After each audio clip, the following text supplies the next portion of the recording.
Bertemu lagi di renungan hari ini ya, puji Tuhan, hari baru, berkat baru, penyertaan Tuhan yang selalu ada dalam hidup kita, amin ya. Kiranya semakin hari kita semakin melekat erat dalam Tuhan ya, semakin hari kita semakin mengerti isi hati Tuhan, dan biarlah nama Tuhan saja dipermuliakan dalam hidup kita ya. Kita bisa merancangkan hal-hal yang menurut kita baik ya, menurut manusia itu baik, tapi Tuhan yang tahu apa yang terjadi 10, 20, 30, 100 tahun kemudian.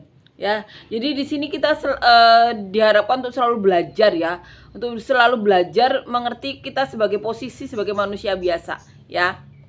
Jangan sampai ya karena kesoktahuan ya, karena merasa pintar atau apapun, merasa lebih mampu atau apapun ya, kita tidak mendengarkan apa yang dikatakan Tuhan ya. Kita harus belajar ya, belajar untuk selalu mendengarkan apa yang dikatakan Tuhan, selalu mengutamakan apa yang dikehendaki Tuhan, selalu mengutamakan Tuhan apapun itu. Kita belajar mulai saat ini, mulai detik ini. Agar apa? Agar kesalahan-kesalahan orang-orang yang ada di Alkitab di masa lalu tidak terulang lagi ya. Karena itu cenderung yang dilakukan oleh manusia, karena merasa lebih ya, merasa lebih pintar, merasa lebih tahu, merasa lebih mampu ya, sehingga porsi yang seharusnya tidak dilakukan itu dilakukan ya. Itu kita sekali lagi tidak bisa menghakimi ya, kita saling mengingatkan ya, saling menyelamatkan yang mau mendengarkan kita, agar segala sesuatu atau kesalahan-kesalahan itu tidak diulangi terus-menerus ya. Jadi pembelajaran agar apa? Agar apa yang tertulis di Alkitab yang baik itu yang dilanjutkan, yang tidak baik itu jangan diulangi lagi ya. Karena sekarang kita tahu ya, apa yang terjadi di masa lalu, masa sekarang itu terjadi karena manusia itu merasa ya, seperti orang-orang Farisi ya, merasa lebih tahu kitab Taurat, sehingga tidak ada rasa ingin mendengarkan apa yang dikatakan Tuhan lebih lagi ya, merasa lebih suci ya. Jadi kesalahan-kesalahan yang dilakukan oleh para pendahulu ya, seperti orang-orang Farisi itu jangan diulangi lagi ya, karena itu ya merasa lebih mampu, lebih pintar ya, jadi lebih suci, lebih ada hal-hal yang secara dunia dibanggakan, sehingga mereka saat juru selamat datang di tengah-tengah mereka ya, saat Tuhan Yesus datang di tengah-tengah mereka, mereka itu mengeraskan hati, sehingga Roh Kudus itu tidak bisa bekerja di hati mereka. Padahal Roh Kudus itu yang mengingatkan saat orang-orang melakukan kesalahan ya. Jadi di sini kita pentingnya untuk selalu merendahkan hati di hadapan Tuhan ya. Selalu memiliki hati yang rendah hati. Agar apa? Agar Roh Kudus itu bisa bekerja dalam hati kita. Mengingatkan kita, menyelamatkan kita dari membuat segala keputusan yang salah ya. Di sini sekali lagi kita tidak bisa saling menghakimi ya, tapi di sini kita saling menyelamatkan. Itulah fungsinya kita berfirman, bersaksi ya, untuk bisa saling menyelamatkan ya. Pentingnya punya hati yang rendah hati itu seperti itu. Agar apa? Agar Roh Kudus itu bisa bekerja, karena Roh Kuduslah yang membuat kita mengambil keputusan ya, yang sesuai dengan kehendak Tuhan. Itulah fungsinya Roh Kudus. Miliki hati yang rendah hati agar bisa diselamatkan oleh Tuhan, agar tidak membuat keputusan-keputusan yang salah. Jaga hati, karena itu Tuhan berkata, hati itu, dari hati itu terpancar kehidupan. Jadi zaman sekarang tuh orang tuh merasa suci, merasa kudus, merasa hidup dalam tanda kutip, sehingga mematikan orang yang dipilih Tuhan, padahal diri mereka itu mati di hadapan Tuhan. Kalau mereka hidup nggak mungkin membuat keputusan yang salah ya. Tapi di sini sekali lagi kita saling menyelamatkan, jangan saling menghakimi. Itulah fungsi kita untuk saling berfirman, saling bersaksi ya. Maka milikilah hati yang rendah hati, agar apa? Agar Tuhan tuh bisa bekerja, Roh Kudusnya bisa bekerja ya. Ini sudah terjadi puluhan tahun ya orang-orang merasa mereka hidup, mereka merasa padahal tuh di mata Tuhan mereka tuh mati. Karena kalau mereka hidup di mata Tuhan pasti mereka punya apa? Punya tanda-tanda Roh Kudus yang bisa mereka lakukan, tumpang tangan di orang sakit sembuh, ya. Bisa mengusir setan dan lain sebagainya. Di sini sekali lagi kita bukan saling menghakimi tapi saling menyelamatkan ya. Agar jangan rasa sok-sokan itu malah membuat Tuhan itu menjadi lebih muak ya kepada manusia ya. Tapi sehingga ada jeda waktu ya antara Tuhan Yesus lah ini sampai dari perjanjian baru, perjanjian lama sampai perjanjian baru ada jeda. Jangan seperti itu. Kita mau setiap manusia itu ada urapan terus menerus ya. Jangan sampai Tuhan itu hatinya sedih ya, seperti yang terjadi di hakim-hakim ya. Setiap mereka melakukan dosa ya, Tuhan pasti marah sehingga menyerahkan mereka ke bangsa yang lain ya. Itu. Dan ketika mereka berdoa, Tuhan menyelamatkan ya. Jangan sampai Tuhan tuh seperti ini ya, marah, muak ya dengan kelakuan manusia sehingga menyerahkan ke bangsa lain ya. Jangan sampai itu terjadi. Makanya milikilah hati yang rendah hati ya. Jangan ada kesombongan ya. Jangan merasa hidup padahal di mata Tuhan mati. Itu kan kesia-siaan. Itu namanya menipu diri ya. Sekali lagi kita saling mengingatkan ya, saling menyelamatkan. Amin ya. Kita akan mulai lagi ya merenungkan ya, membaca Alkitab. Diambil di kitab Hakim-Hakim ya, pasal yang ke-7 ayat 1 sampai 23, dilanjutkan pasal 8 ayat 1 sampai 3 ya. Judul perikopnya Gedeon mengusir musuh. Adapun Yerubbaal, itulah Gedeon, bangun pagi-pagi dengan segala rakyat yang bersama-sama dengan dia. Lalu mereka berkemah dekat mata air Harod. Perkemahan orang Midian itu ada di sebelah utaranya dekat bukit Mor di lembah. Berfirmanlah Tuhan kepada Gedeon, terlalu banyak rakyat yang bersama-sama dengan engkau itu daripada yang ku kehendaki untuk menyerahkan orang Midian ke dalam tangan mereka. Jangan-jangan orang Israel memegah-megahkan diri terhadap aku sambil berkata, tanganku sendirilah yang menyelamatkan aku. Maka sekarang serukanlah kepada rakyat itu demikian. Siapa yang takut dan gentar biarlah ia pulang dari pegunungan Gilead. Lalu pulanglah 22.000 orang dari rakyat itu dan tinggallah 10.000 orang. Tapi Tuhan berfirman kepada Gedeon, masih terlalu banyak rakyat, suruhlah mereka turun minum air, maka aku akan menyaring mereka bagimu di sana. Siapa yang kufirmankan kepadamu, inilah orang yang akan pergi bersama-sama dengan engkau, dialah yang akan pergi bersama-sama dengan engkau. Tetapi barang siapa yang kufirmankan kepadamu, inilah orang yang tidak akan pergi bersama-sama dengan engkau, dialah yang tidak akan pergi. Lalu Gedeon menyuruh rakyat itu turun minum air dan berfirmanlah Tuhan kepadanya, barang siapa yang menghidupi air dengan lidahnya seperti anjing menjilat, haruslah kau kumpulkan tersendiri, demikian juga semua orang yang berlutut untuk minum. Jumlah orang yang menghirup dengan membawa tangannya ke mulutnya ada 300 orang, tetapi yang lain dari rakyat itu semuanya berlutut minum air. Lalu berfirmanlah Tuhan kepada Gedeon, dengan ke-300 orang yang menghirup itu akan kuselamatkan kamu. Aku akan menyerahkan orang Midian ke dalam tanganmu. Tetapi yang lain dari rakyat itu semuanya boleh pergi, masing-masing ke tempat kediamannya. Dan rakyat itu mereka mengambil bekal dan sangkakala. Demikianlah seluruh orang Israel disuruhnya pergi masing-masing ke kemahnya. Tetapi ke-300 orang itu ditahannya. Adapun perkembangan orang Midian ada di bawahnya di lembah. Pada malam itu berfirmanlah Tuhan kepadanya, bangunlah, turunlah menyerbu perkemahan itu, sebab telah kuserahkan itu ke dalam tanganmu. Tetapi jika engkau takut untuk turun menyerbu, turunlah bersama dengan Purah bujangmu ke perkemahan itu, maka kau dengarkan apa yang mereka katakan. Kemudian engkau akan mendapat keberanian untuk turun menyerbu perkemahan itu. Lalu turunlah ia bersama dengan Purah bujangnya itu sampai kepada penjagaan terdepan laskar di perkemahan itu. Adapun orang Midian dan orang Amalek dan semua orang dari sebelah timur itu berkelimpangan di lembah itu, seperti belalang banyaknya, dan unta mereka tidak terhitung seperti pasir di tepi laut banyaknya. Ketika Gedeon sampai ke situ, kebetulan ada seorang menceritakan mimpinya kepadanya, katanya, aku bermimpi tampak sekeping roti jelai terguling masuk ke perkemahan orang Median. Setelah sampai ke kemah ini, dilanggarnya kemah ini sehingga roboh dan dibongkar bangkirkannya. Demikianlah kemah ini habis runtuh. Lalu temannya menjawab, ini tidak lain dari pedang Gideon bin Yoas, orang Israel itu. Allah telah menyerahkan orang Median dan seluruh perkemahan ini ke dalam tangannya. Segera sesudah Gideon mendengar mimpi itu diceritakan dengan maknanya, sujudlah ia menyembah. Kemudian pulanglah ia ke perkemahan orang Israel lalu berkata, bangunlah sebab Tuhan telah menyerahkan perkemahan orang Median ke dalam tanganmu.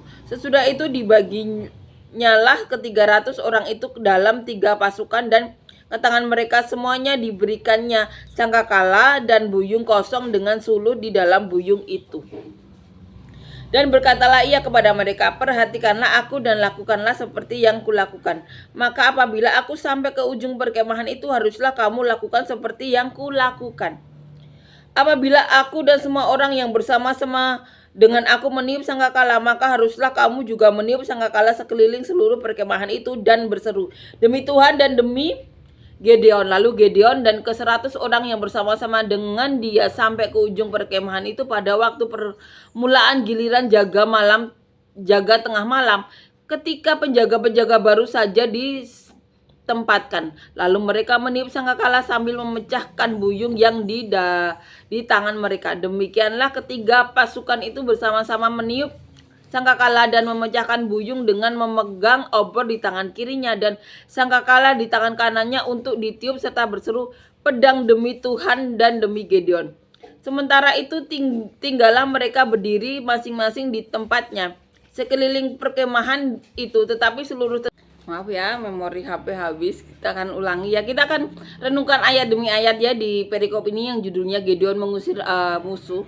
Dikatakan adapun Yerubbaal ya, jadi Yerubbaal itu kan sebutan yang diberikan Gideon ya, gara-gara ini ya, Gideon meruntuhkan mesbahnya Baal ya, mesbah ayahnya ya, ininya makanya dikasih Yerubbaal, nama Yerubbaal. Itulah Gideon bangun pagi-pagi dengan segala rakyat yang bersama-sama dengan dia. Lalu mereka berkemah dekat mata air Harod. Perkemahan orang Median itu ada di sebelah utaranya dekat bukit Mor di lembah ya.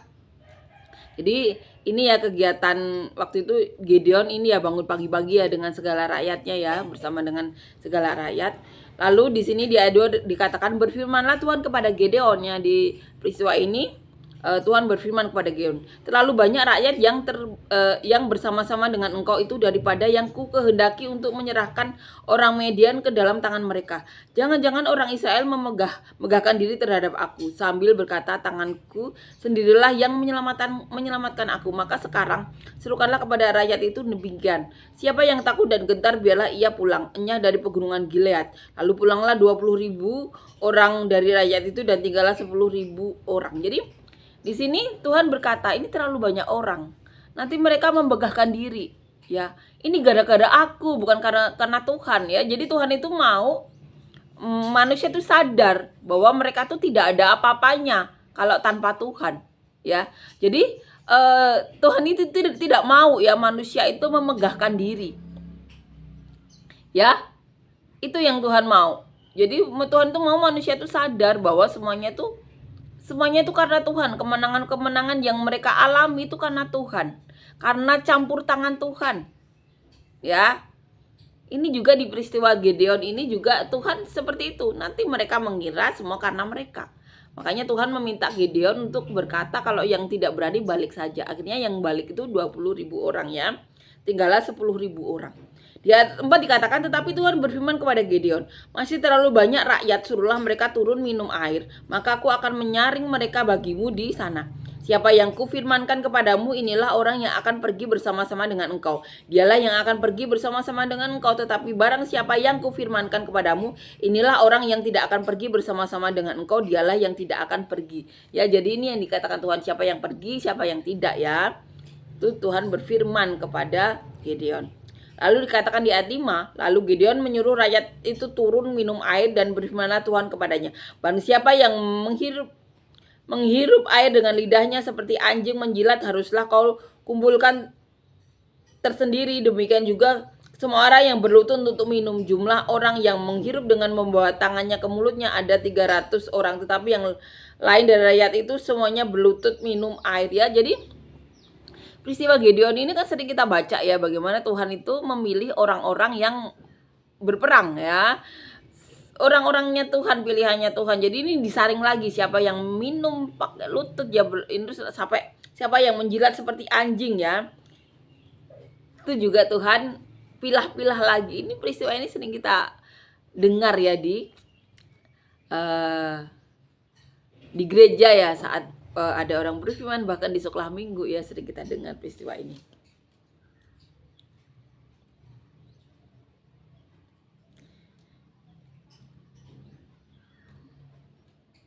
Dikatakan di ayat 7, lalu berfirmanlah Tuhan kepada Gideon, dengan ke-300 orang yang menghirup itu akan kuselamatkan kamu. Aku akan menyerahkan orang Median ke dalam tanganmu, tetapi yang lain dari rakyat itu semuanya boleh pergi, masing-masing ke tempat kediamannya. Dari rakyat itu mereka mengambil bekal dan sekakala demikianlah seluruh orang Israel disuruhnya pergi masing-masing ke rumahnya, tetapi ke-300 orang itu ditahannya. Adapun perkemahan orang Median ada di bawahnya di lembah ya. Jadi dipilih lagi tuh ya. Awalnya 20.000 orang yang suruh pergi, yang takut, yang nggak berani balik-balik, akhirnya tinggal 10.000. Dari 10.000 itu disaring lagi ya, siapa yang minum sesuai dengan kehendaknya Tuhan. Masih tinggal 300 ya. Kita akan lanjutkan di ayat 9 ya. Pada malam itu berfirmanlah Tuhan kepadanya, bangunlah, turunlah menyerbu perkemahan itu, sebab telah kuserahkan itu ke dalam tanganmu. Tetapi jika engkau takut untuk turun menyerbu, turunlah bersama dengan Pura bujangmu ke perkemahan itu. Ya, jadi ini yang dikatakan Tuhan. Tuhan menyuruh Gideon bangun dan pasukannya ya menyerbu ya. Katakan di ayat 11, maka kau dengarkanlah apa yang mereka katakan. Kemudian engkau akan mendapat keberanian untuk turun menyerbu perkemahan itu. Lalu turunlah ia bersama dengan Pura bujangnya itu sampai kepada penjagaan terdepan laskar di perkemahan itu ya. Di ayat 12 dikatakan, adapun orang Median dan orang Amalek dan semua orang yang dari sebelah timur itu bergelimpangan di lembah itu, seperti belalang banyaknya, dan unta mereka tidak terhitung, seperti pasir di tepi laut banyaknya ya. Jadi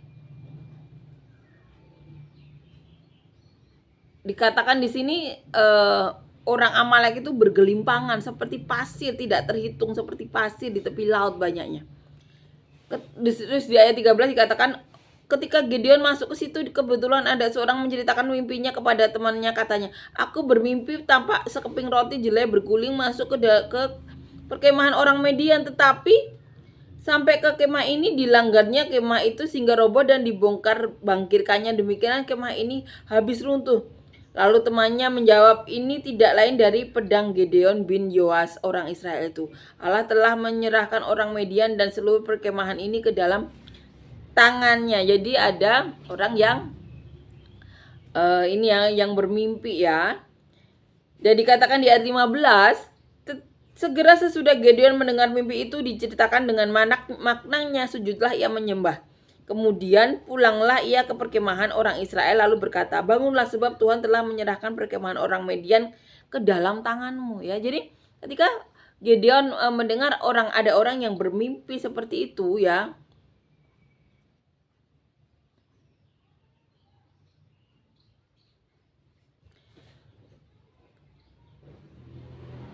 Gideon sujud menyembah ya. Jadi ada orang yang bermimpi ya. Dan di sini tidak disebutkan namanya ya. Dan ketika Gideon mendengar itu, Gideon langsung menyembah ya, menyembah Tuhan. Di ayat 16 dikatakan, sesudah itu dibaginyalah ke 300 orang itu ke dalam 3 pasukan dan ke tangan mereka semuanya diberikannya sangkakala dan buyung kosong dengan suluh di dalam buyung itu ya.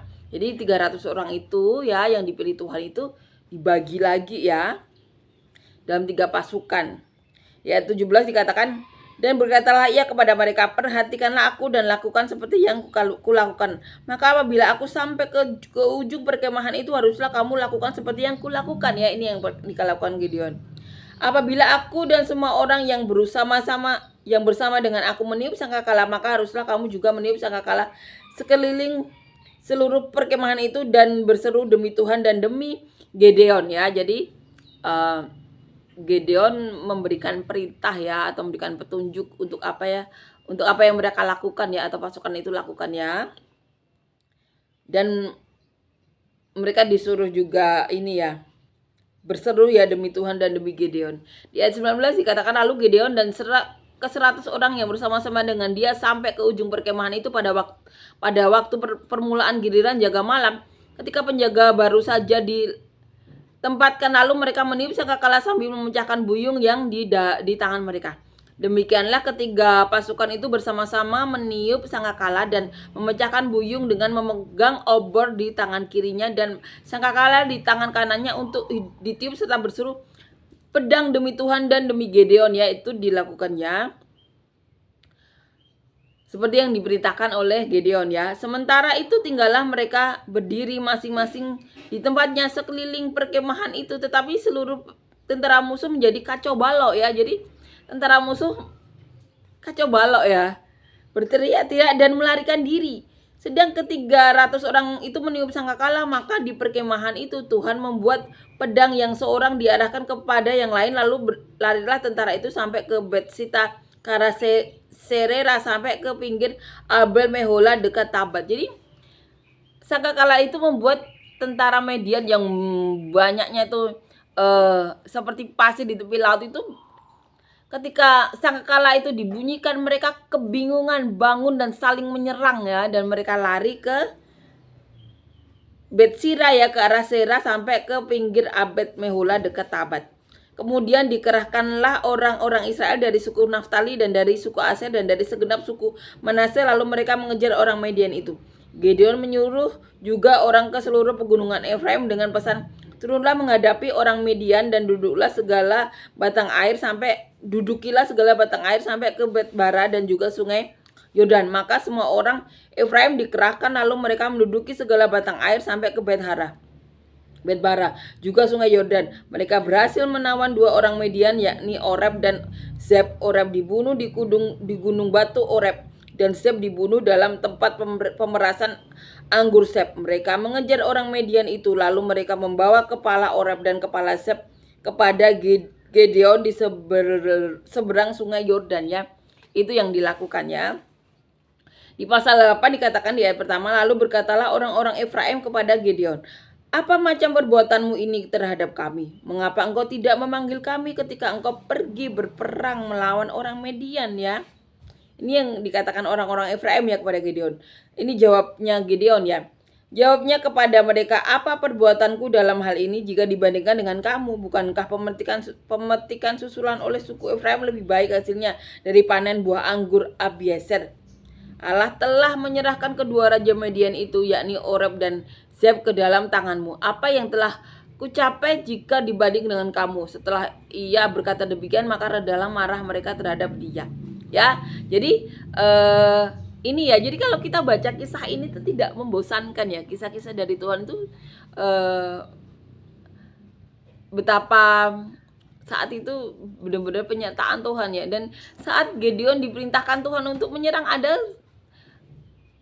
ada saudaranya yang bukan iri ya, tapi berkata, kenapa kamu tidak mengikutkan aku ya.